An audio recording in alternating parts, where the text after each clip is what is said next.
Open media. The open media category recognizes exemplary work published in print or online by any Canadian media outlet, regardless of publication frequency, circulation, or audience reach.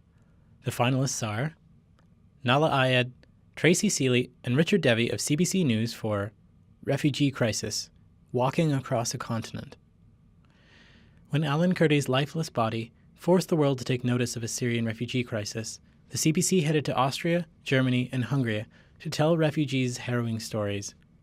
That reporting put a human face on a faceless mass of refugees and gave Canadians a sense of urgency as their country threw its doors wide open.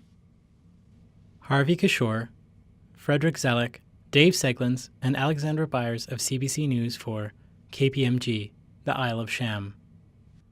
An anonymous tip and dogged reporting by the CBC investigative team revealed a secret scheme by accounting firm KPMG to hide millions of dollars offshore and deceive the Canadian Revenue Agency.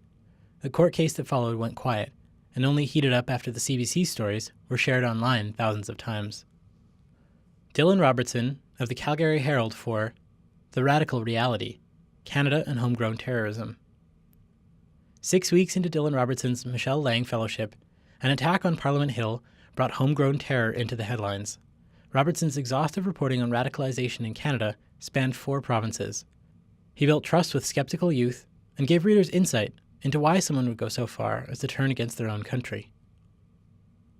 Catherine Blaisbaum, Renata D'Alessio, Matthew McLaren, Christy Hoffman, Laura Blenkinsop, and Christopher Manza of the Globe and Mail for A Country's Crisis, an investigation into Canada's missing and murdered Indigenous women.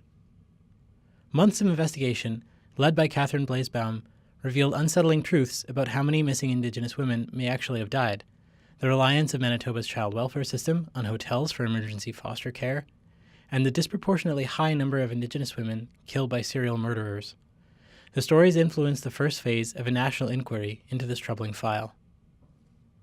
Andrew Bailey, David Brewser, Astrid Lang, Jim Rankin, Randy Risling, Joanna Smith, Rick Schneider, Tanya Tilaga, and Jennifer Wells of the Toronto Star for Gone, Murdered and Missing Indigenous Women. It all started with a database for a Toronto Star team that painstakingly verified 1,129 cases of missing and murdered Indigenous women across Canada. That database produced stories that gave voice to a shameful national tragedy, from stories of families ripped apart by violence to racist attacks on Indigenous youth.